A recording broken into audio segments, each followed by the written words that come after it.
आप एक एक से पूछ लीजिए, वो नरेंद्र मोदी जी का ही नाम लेंगे और नरेंद्र मोदी जी ही हमारे यहाँ पे आएंगे।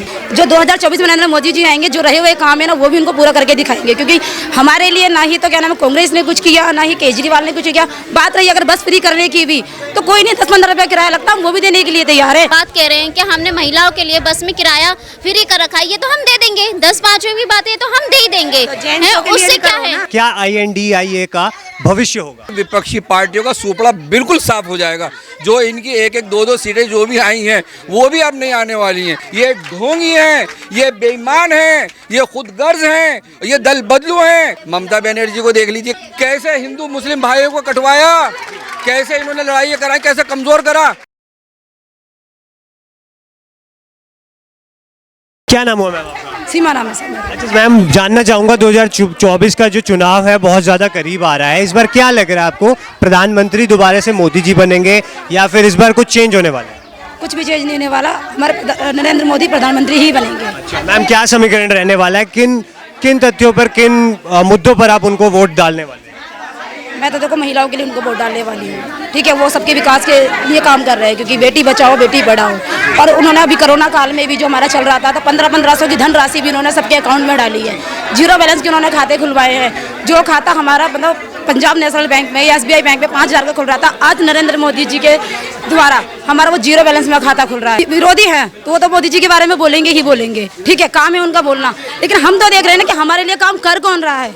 आप एक एक से पूछ लीजिए, वो नरेंद्र मोदी जी का ही नाम लेंगे और नरेंद्र मोदी जी ही हमारे यहाँ पे आएंगे। तो मैम, मोदी जी के खिलाफ जो है विपक्ष जो है इकट्ठा हो गया है, महागठबंधन बनाया गया है, INDIA उसको नाम दिया गया है। आपको क्या लगता है 2024 के जो चुनाव आने वाले हैं इसमें इसका क्या प्रभाव पड़ेगा? क्या इससे मोदी जी के वोट बैंक पे कुछ फर्क पड़ेगा या फिर वापस से मोदी जी अपनी पटरी पर अपने देश को चलाने के लिए वो करेंगे? वापस से नरेंद्र मोदी जी यही पटरी को चलाएंगे और अच्छे तरीके से चलाएंगे, क्योंकि वो नए नए स्तर पर और भी काम कर रहे हैं। जो 2024 में नरेंद्र मोदी जी आएंगे, जो रहे हुए काम है ना वो भी उनको पूरा करके दिखाएंगे। क्योंकि हमारे लिए ना ही तो क्या नाम है कांग्रेस ने कुछ किया, ना ही केजरीवाल ने कुछ किया। बात रही अगर बस फ्री करने की भी, तो कोई नहीं 10-15 रुपया किराया लगता, हम वो भी देने के लिए तैयार है। लेकिन महिलाओं के लिए कुछ करो, देश के लिए कुछ करो, फ्री के लिए कुछ मत करो। मोदी जी जो हैं, जो कर रहे हैं आज, वो बहुत अच्छा कर रहे हैं। जो केजरीवाल ने करा वो बहुत बेकार कर रहे हैं। क्यों? महिला सेफ नहीं है। जो ये किराया, जो ये बार बार ये बात कह रहे हैं कि हमने महिलाओं के लिए बस में किराया फ्री कर रखा है, ये तो हम दे देंगे। 10-5 की बात है तो हम दे ही देंगे, उससे क्या है। जेंट्सों के लिए भी कुछ नहीं है, जेंट्सों के लिए कुछ सस्ता है ही नहीं है। जेंट्सों के लिए तो जो पहले था वो आज भी है, ठीक है। महिलाओं के लिए रही बस की जो फ्री की बात है, वो 10-5 रुपये हम दे देंगे। और जो महंगाई है उसे कौन सस्ता करेगा? कौन करेगा उसे सस्ता? तेल कितना महंगा है, आटा कितना महंगा है, गरीब आदमी कहाँ जाएगा? तुम तो अमीर आदमियों की जेब। विपक्ष इसी चीज का आरोप लगा रहा है। वो कह रहा है जब से मोदी जी आए हैं बहुत ज्यादा महंगाई बढ़ा दी है। तो आपको क्या लगता है इस पे, ये मोदी जी सबका कारण है कि देश में महंगाई बढ़ रही है, बेरोजगारी बढ़ रही है?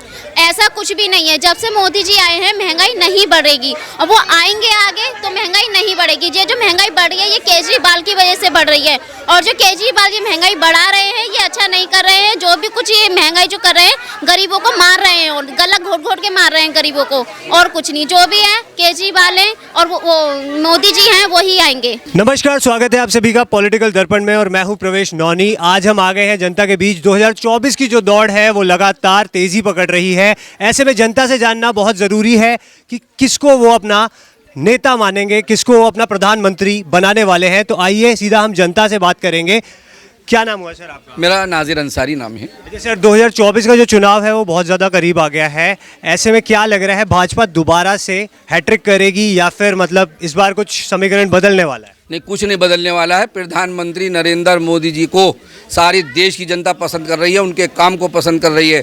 जिस तरह से उनका मुद्दा है कि जो गरीब है उसकी गरीबी ख़त्म हो, वो मध्य वर्ग में आ जाए, और जो मध्य वर्ग के लोग हैं वो अमीर हो जाएं, और जो अमीर हैं वो महा अमीर हो जाएं। और देखिए देश की GDP जिस तरह उन्होंने बढ़ाई और जिस तरह से इन्होंने विरोध किया GST का, आज GST से जो कलेक्शन आ रही है, आज ये विपक्षी पार्टियां घबरा गई हैं। अरे क्या हो रहा है। और जिस तरह से प्रधानमंत्री नरेंद्र मोदी जी ने कि 7 लाख तक इनकम तक कोई टैक्स नहीं देना है, तो सारी सहूलतें देख रहे हैं जनता। और आपने मकान दिए, फ्री मकान दिए, 3 करोड़ के लगभग मकान दे दिए, 23 करोड़ आयुष्मान भारत योजना कार्ड जिसमें 5 लाख रुपए हैं, स्वास्थ्य कार्ड बनवा दिए, 10 लाख शिल्पकार लोग जो हैं, जो हुनर हाट योजना, जो हुनर हाट बाज़ार लगते हैं, उन बाज़ारों के माध्यम से उनको अपने काम करा दिए, उनको नौकरियां लग गई, उनका कारोबार हो गया उनका।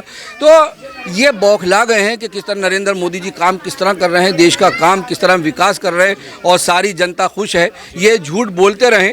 9 करोड़ हमारी जो बहनें हैं उनको गैस का चूल्हा सिलेंडर उनको फ्री दे दिया, उनको कनेक्शन फ्री हो गए, तो वो हमारी बहनें दुआएं दे रही हैं प्रधानमंत्री नरेंद्र मोदी जी को। 9 करोड़ और 10 करोड़ वो लोग जिनको अपना काम जो मजदूरी कर रहे थे बेचारे आज अपना काम कर रहे हैं, वो भी दुआ दे रहे हैं हुनर हाट के माध्यम से। 3 करोड़ जो गरीबों को मकान दे दिया, आज वो भी बड़ा दुआएं दे रहे हैं कि हमें छत मिल गई, हमें घर मिल गया।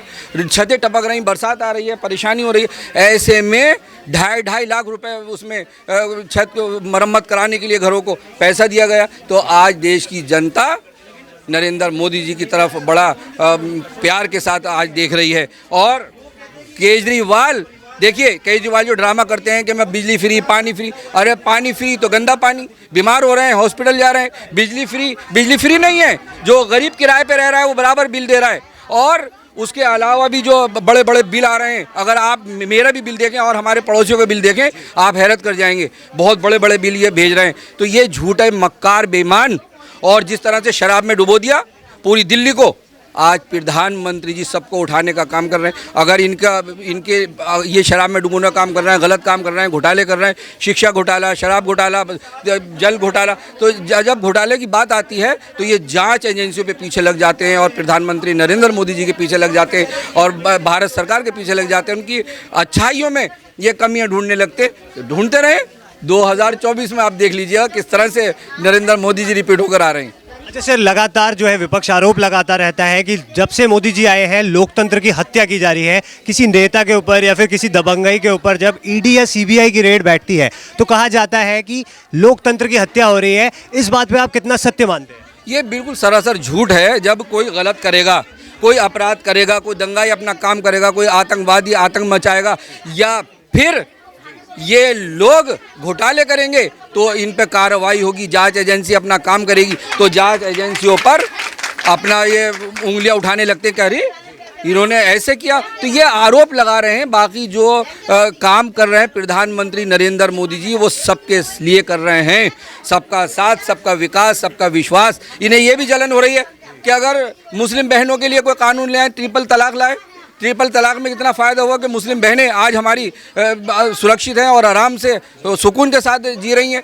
ऐसे ही जो सीए का कानून आ रहा है, तो सीए कानून से इन्हें डर है कि कहीं भारत देश की सारी मुस्लिम महिलाएं कमल के फूल पे मोहर ना लगा दें। जिस तरह से प्रधानमंत्री नरेंद्र मोदी जी मुस्लिम बहनों को बाप की प्रॉपर्टी में बराबर का हक, जैसे बेटे का हक ऐसे उनका हक, तलाक नहीं दे सकता कोई, तलाक देगा तो इस कोर्ट में आकर के दे। तो ये सारी चीज़ें से ये बौखला गए हैं कि अरे ये प्रधानमंत्री नरेंद्र मोदी जी ये कर क्या रहे हैं। ये तो सारा देश को इन्होंने समेट लिया और 100% आप देखिएगा किस तरह से वोट उनको मिलने वाला। सारा हिंदू मुस्लिम सब इनसे खुश है। और ये दंगाई झगड़े कराते रहिए, ये नूह को लपेट दे, हरियाणा में दंगे करा दें, बंगाल में दंगे करा दे, राजस्थान कहते हैं हम बड़े हिंदुओं के बड़े चहीते हैं। अरे अगर तुम हिंदुओं के चहीते हो तो 300 साल पुराने मंदिर आपने तुड़वा दिए और आप हिंदुओं की बात करते हैं। और कहीं अगर कोई अपराधी है, कोई दंगाई है, उस पर कोई कार्रवाई होती है तो हिंदू मुस्लिम बात लेके बैठ जाते हैं। अरे हमारा भारत देश है, यहाँ कोई हिंदू मुस्लिम का मामला नहीं है। अगर कोई दंगाई है, चाहे वो हिंदू है या मुस्लिम है, उसके खिलाफ कार्रवाई कड़ी से कड़ी की जाएगी। सर एक चीज़ और जानना चाहूँगा, विपक्ष ने गठबंधन किया है INDI है जिसमें डॉट्स बहुत सारे आ रहे हैं बीच में, तो आपको क्या लगता है 2024 का जो चुनाव आने वाला है इस पर इसका क्या प्रभाव पड़ेगा? क्या INDIA का भविष्य होगा? इसका प्रभाव ये पड़ेगा कि विपक्षी पार्टियों का सुपड़ा बिल्कुल साफ हो जाएगा। जो इनकी 1-1, 2-2 सीटें जो भी आई हैं वो भी अब नहीं आने वाली हैं, वो भी इनकी सीटें इनके हाथों से निकल जाएंगी, क्योंकि समझ गई जनता कि ये ढोंग रचा रहे हैं, ये ढोंगी हैं, ये बेईमान हैं, ये खुदगर्ज हैं, ये दल बदलू हैं, ये पार्टी छोड़कर आते हैं। और नीतीश कुमार को आप भावुक प्रधानमंत्री बनाया। चलो अभी तक ये भी नहीं बता रहे हैं कि INDIA में 2024 में प्रधानमंत्री का चेहरा कौन होगा, इस पर क्या कहना चाहिए? चेहरा कहाँ है, कौन सा चेहरा है? नीतीश कुमार आ रहे हैं, मुझे बना लो, मुझे बना लो। राहुल गांधी कह रहा है मुझे बना लो, शरद पवार कह रहा है मुझे बना लो, ममता बनर्जी कह रही है मुझे बना लो। ममता बनर्जी को देख लीजिए कैसे गृह युद्ध लगा हुआ है, कैसे बंगाल में पलायन हो रहा है। एक तरफा वो बात करती हैं, भड़काऊ बयान देती हैं, लड़ाई झगड़ा कराने की बात करती हैं। आप राजस्थान में आ जाइए, किस तरह से वहाँ लड़ाई झगड़े कर रहे हैं। तो ये इनकी जहाँ जहाँ सरकारें विपक्षी की, उत्तर प्रदेश में देख लीजिए मुजफ्फरनगर के दंगे, कैसे हिंदू मुस्लिम भाइयों को कटवाया, कैसे इन्होंने लड़ाई कराई, कैसे कमज़ोर करा। आज योगी आदित्यनाथ जी ने वहाँ मुख्यमंत्री जी ने आज बिल्डोजर चलाया, सारे माफिया डर गए हैं और सारे दंगाई डर गए हैं, सारे लड़ाई झगड़े वाले ये डर गए, तो ये भू माफिया भी डर गए। तो अब उन पे कार्रवाई होती है तो ये हिंदू मुसलमान की बात करते हैं। अरे कार्रवाई होनी चाहिए, जो गलत करेगा उसके खिलाफ कार्रवाई बिल्कुल की जाएगी।